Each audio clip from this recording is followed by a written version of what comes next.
बाबा जी की कथा का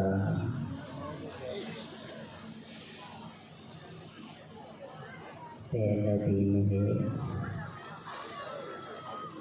तो आइए जी सभी बड़े प्रेम से मिलकर बाबा जी की अमर कथा का श्रवण करते हैं और अपने जीवन को खुशहाल बनाते हैं। बोलिए गणपति महाराज की जयकारा। सुंदर गुफा वाले बाबा जी का बोलिए सच्चे दरबार की जय। श्री बाबा जी की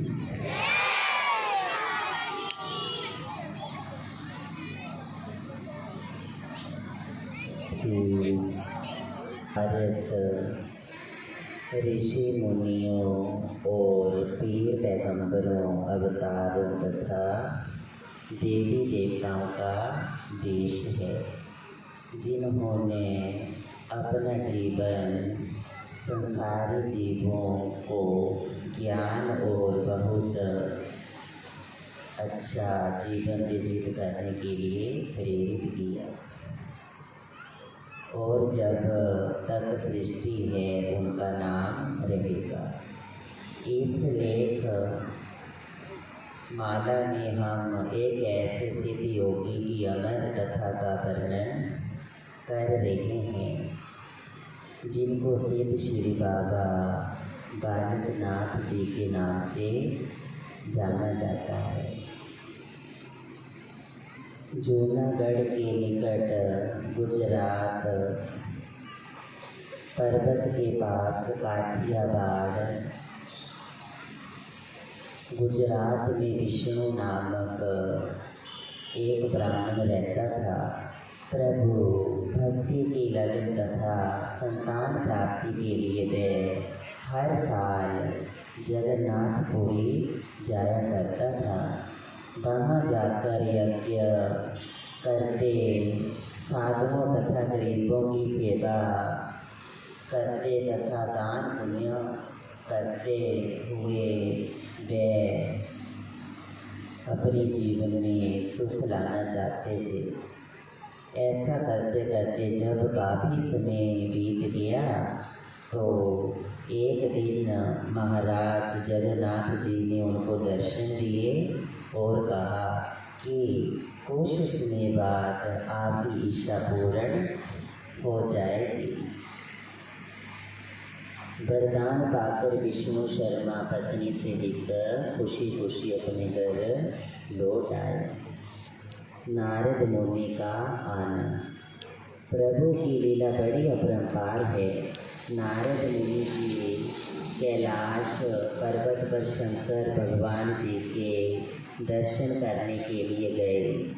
एक कथा के अनुसार शिव भोले ने पार्वती को नारद जी के आने का संदेश भेजा।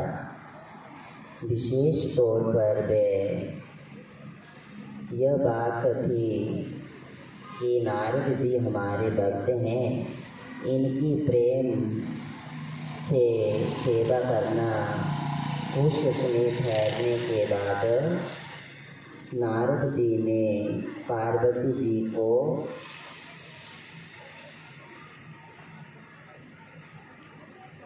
नारद जी की सेवा करने को कहा और इसके बाद वो भ्रम में पड़ गए। नारद जी ने कहा, माता आपके 108 बार जन्म हो चुके हैं। जो उन्होंने अपने गले में रुंडमाला पहनी हुई है वे सब आपके सिर हैं। क्या आपको इसके बारे में मालूम है? क्या आपने कभी शिव जी महाराज से अमर कथा सुनने की प्रार्थना की है? उस कथा को सुनकर संसारी जीव जीवन मरण के बंधनों से छुटकारा प्राप्त करते हैं। इस प्रकार नारद जी ने माता पार्वती जी को कहकर शिव जी से जाने की आज्ञा मांगी। अमर कथा सुनने के लिए कहना। कुछ समय बीत जाने के बाद माता पार्वती जी ने शिव भोले जी से अमर कथा सुनाने के लिए मजबूर किया। तब शिव भोले जी ने पार्वती की जिद को देखते हुए अमर कथा सुनाने का वचन दिया। यह सब सुनकर शिव भोले समझ गए कि यह सब शरारत नारद जी की ही है, क्योंकि पार्वती जी ने अमर कथा सुनने के लिए पहले कभी भी नहीं कहा था। कथा सुनाने के लिए शिव पार्वती जी को जम्मू कश्मीर की तरफ ले गए। वहाँ अमरनाथ जी की गुफा में पहुँचे। गुफा में पहुंचकर शिवजी जी ने भयानक ताली बजाई। ताली की आवाज़ सुनकर गुफा के आसपास के सभी जंतु प्राणी सभी दूर दूर भाग गए। उसी गुफा में एक तोते का अंडा घोंसले में पड़ा था। शिव जी ने अमर कथा सुनानी आरंभ की।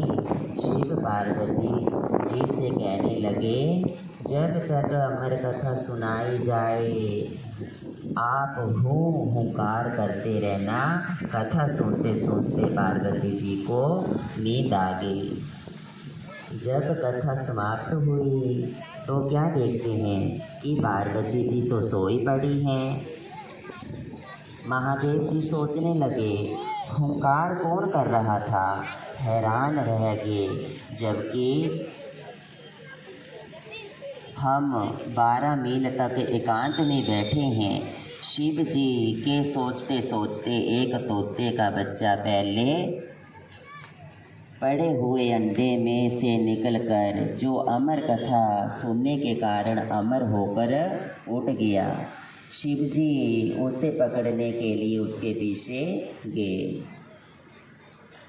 तोता काठियावाड़ में पहुंचकर पंडित विष्णु शर्मा जी के घर उनकी पत्नी लक्ष्मी जी की गोद में बैठ गया। शिव जी के सामने बैठ गए। देखते देखते तोता लक्ष्मी जी के गर्भ में समा गया। शिव जी और तोते के सवाल जवाब। भोलेनाथ जी ने तोते को आवाज़ दी, बेटा बाहर आ जाओ। तोते ने कहा, बाहर तो मैं आ जाऊंगा, परंतु एक शर्त है। मेरे जन्म के समय जो भी प्राणी पैदा होंगे वे सभी अमर हो जाएंगे। महादेव जी इस वरदान को स्वीकार करके वापस अपनी जगह पहुँच गए। बाबा बालकनाथ जी का जन्म। तोते के साथ भोले जी की इस वार्ता के 10 माह बाद लक्ष्मी जी की कोख से बाबा जी का जन्म हुआ। उस समय 9 नाथ 84 सिद्ध 52 वीर और 64 योगी भी पैदा हुए। भोलेनाथ जी के वरदान से वे सभी सुधारक तथा सनातन धर्म के प्रचारक बने। काफ़ी दूर दूर तक यह बात फैल गई कि विष्णु शर्मा जी के घर एक अवतारी बालक ने जन्म लिया है। पुत्र के जन्म की खुशी में विष्णु शर्मा ने यज्ञ किया और बहुत सा धन पुण्य दान किया। विद्या की प्राप्ति। विद्या प्राप्ति के लिए बालक को काशी भेजा गया।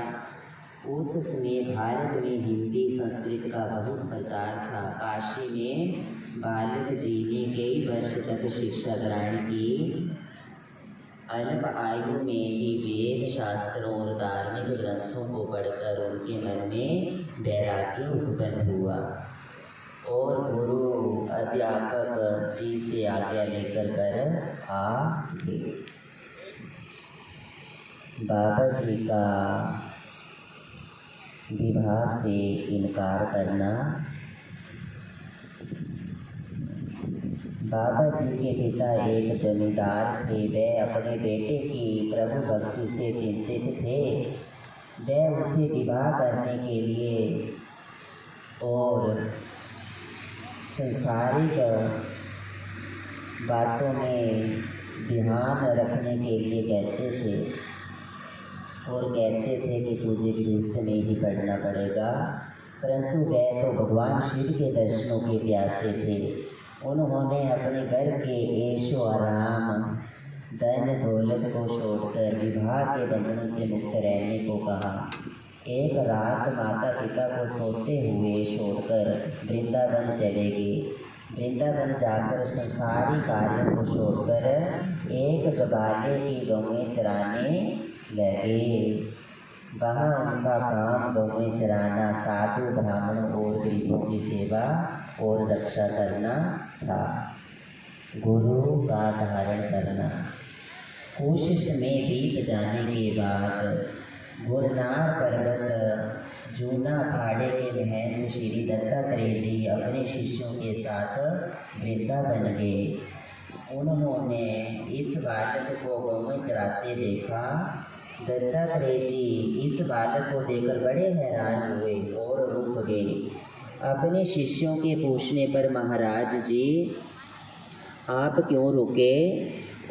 उत्तर में दत्तात्रेय जी ने कहा, यह जो बालक गौएं चरा रहा है ना, यह केवल गवाला ही नहीं है, ये एक सिद्ध पुरुष भी है जिनकी दुनिया पूजा करेगी। अपने एक शिष्य को भेजकर बालक को अपने पास बुलाया। वेदों और शास्त्रों को जानने वाला बालक सब कुछ जानता था। दत्तात्रेय जी के पास चल पड़ा। बालक दत्तात्रेय जी के सामने आकर बोला, महाराज जी मुझे क्यों बुलाया है? दत्तात्रेय जी ने उनका सारा हाल पूछा। बालक ने अपना सारा हाल कह सुनाया। दत्तात्रेय जी कहने लगे, मैं तुम्हें अपना शिष्य बनाना चाहता हूँ। दत्तात्रेय जी बालक को देखकर गुरनार पर्वत पर अखाड़े में आकर ब्राह्मणों को बुलाकर गुरु शिष्य की रस्म वेद मंत्रों से शुभ दिन और शुभ लगन में पूर्ण की और उस बालक का नाम सिद्ध श्री बाबा बालकनाथ जी रखा गया। गरीबों साधुओं महात्माओं को संदेश भेजे और महायज्ञ किया गया। तो आइए एक सुंदर सा भजन बोलते हैं। धारण करना। कोशिश में बीत जाने के बाद गुरनार पर्वत जूना अखाड़े के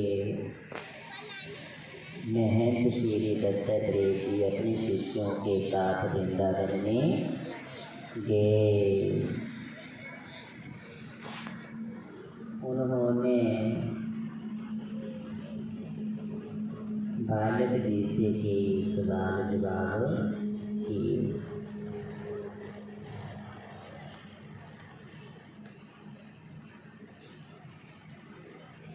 गुरु आज्ञा का पालन करना। इस यज्ञ में एक बुढ़िया अपने बच्चे के साथ आ रही थी।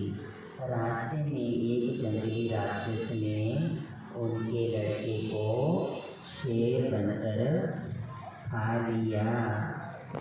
जिनके एक ही लड़का था।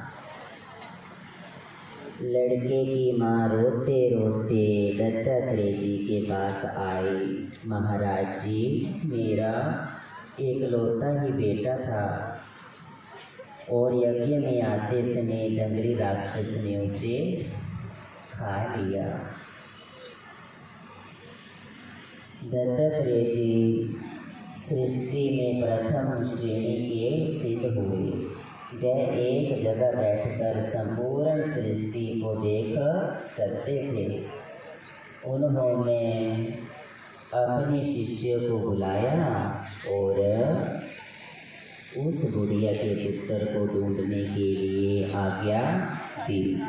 आज्ञा प्राप्त करते ही सभी शिष्य वन में बालक को ढूंढने के लिए निकल पड़े, परंतु वे सभी खाली ही वापस आ गए। बालक का कहीं भी पता न चला। तब दत्तात्रेय जी ने शिष्य बालकनाथ जी को ढूंढने के लिए भेजा। बालकनाथ जी उसे ढूंढते ढूंढते पास ही वन में एक गुफा में पहुँचे और एक साधु को देखते रहे और उस अघोरी महात्मा के पास पहुंचकर नमस्कार किया।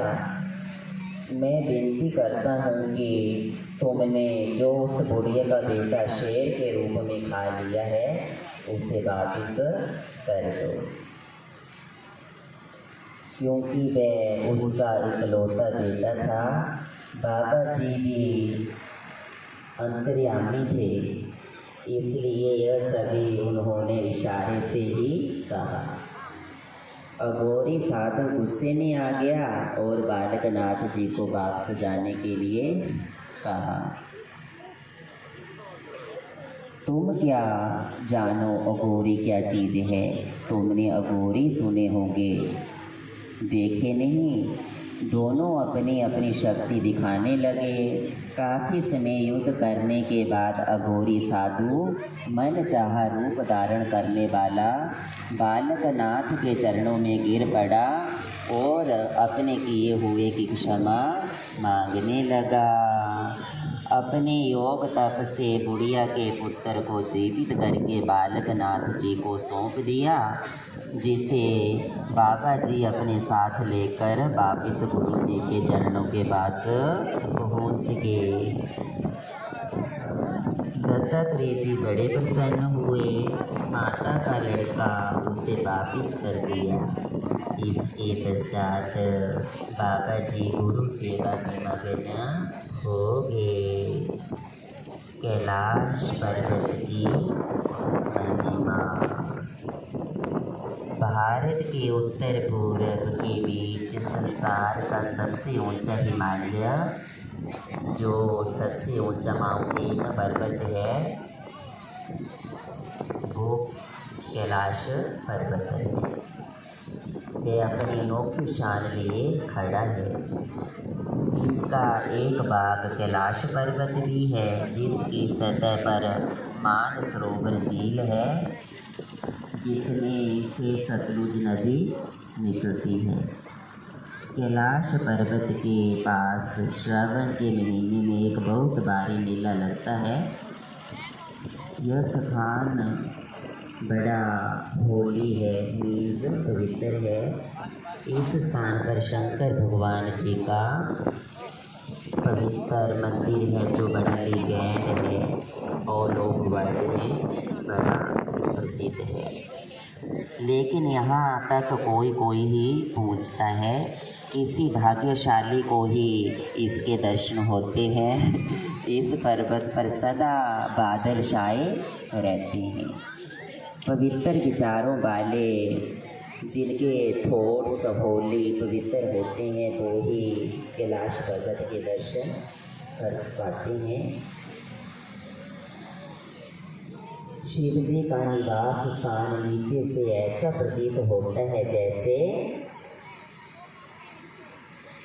स्वर्ग ही हो। मानसरोवर झील में हंस रहते हैं। इस झील में मोती भी मिलती है। माता पार्वती जी के बाबा जी को दर्शन। प्राचीन कथा अनुसार एक ब्रह्मचारी श्रावण के महीने में कैलाश पर्वत की यात्रा पर गया। जब वह मानसरोवर झील पर पहुंचा तो उसने कैलाश पर्वत पहुंचने की इच्छा की, परंतु वहां पर पहुंचना आसान नहीं था, क्योंकि ऊपर जाने का रास्ता उसे नजर नहीं आ रहा था। अचानक उसने एक बुढ़िया को धर्मों जिनका नाम था उसे पानी पीते देखा। उसके पास पहुंचकर कहा, मुझे कैलाश पर्वत पर पहुंचने का रास्ता बतलाएं। मैंने शिव जी के दर्शन करने में बेटा, कैलाश पर्वत पर पहुंच कोई भी शिव जी के दर्शन नहीं कर सकता। ब्रह्मचारी ने माता से कहा, कोई ऐसा उपाय बताओ जिससे मैं नाथ के दर्शन कर सकूं। मैंने उनके दर्शन करने का प्रण रखा है। ब्रह्मचारी को जिद करने से धर्मों ने कहा, बेटा, शिव जी के दर्शन करने के लिए तुम्हें बहुत कष्ट उठाना पड़ सकता है। सब कुछ सहन करने का वचन देकर ब्रह्मचारी ने माता धर्मों से उपाय पूछा। माता धर्मों ने बताया कि माता पार्वती मानसरोवर झील पर हर रोज स्नान करने के लिए आती है। अगर तुम उनके साथ कैलाश पर्वत पहुंच जाओ तो ही शिव जी के दर्शन हो सकते हैं। ब्रह्मचारी बाबा जी आधी रात के समय माता पार्वती के इंतजार में झील पर पहुंचे और समाधि लगाकर बैठ गए। जब पार्वती झील पर आई और स्नान करने लगी तो ब्रह्मचारी की समाधि खुल गई और पार्वती के दर्शन हो गए। ब्रह्मचारी ने पार्वती जी के वस्त्र उठा लिए और शिव पर एक तरफ हो गए। पार्वती जी स्नान के बाद जब झील से बाहर आई तो अपने वस्त्रों को देखकर हैरान हो गए कि मेरे वस्त्र को यहाँ पर है ही नहीं। चारों तरफ देखा, कुछ दिखाई नहीं दिया। अचानक पार्वती जी ने देखा कि उनकी साड़ी पास ही पड़ी हुई है, जो ब्रह्मचारी ने उनके पास चुपचाप ही फेंक दी थी। आवाज दी, माता जी आप फिक्र ना करें, आपके वस्त्र मेरे पास थे। इस अपराध के लिए मैं आपसे क्षमा चाहता हूँ। तो आइए एक बड़ा सुंदर सा वचन हो जाए।